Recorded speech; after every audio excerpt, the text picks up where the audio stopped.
Hello শ্বশুর আব্বা। জি জামাই বাবা, বলো বাবা। আমি তো 2 বছর ধরে বিদেশে থাকি। তো 2 বছরে কমসে কম 10 বার হলেও তো আপনার বাড়িতে বেড়াতে যাইতাম। তা তো তুমি আস্থা। আর প্রতিবারে তো আপনি 1 কেজি করে হলেও গরু মাংস কিনতেন। তো 10 কেজি গরু মাংস তো আপনার সেভ হয়েছে, 10 কেজি গরু মাংসের টাকা তো আপনার সেভ হয়েছে। প্রতি কেজি গরু মাংস দাম যদি আমি 700 টাকা করেও ধরি, তারপরে 10 কেজির দাম 7,000 টাকা হয়।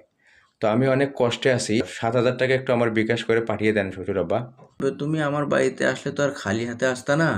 কমসে কম প্রতিবারে তো 2 কেজি মিষ্টি সাথে করে নিয়ে আসতা, তাই না?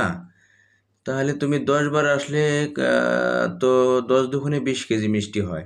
তো প্রতি কেজি মিষ্টির দাম যদি আমি 300 টাকা করেও ধরি, তাহলে হচ্ছে 6,000 টাকা 20 কেজি মিষ্টির দাম। তো তুমি 6,000 টাকা আগে আমার বিকাশে পাঠিয়ে দাও, পরে না হয় আমি তোমার মাংসর টাকাটা দিয়ে দেবো জামাই বাবা, ঠিক আছে? হালা শ্বশুর আব্বা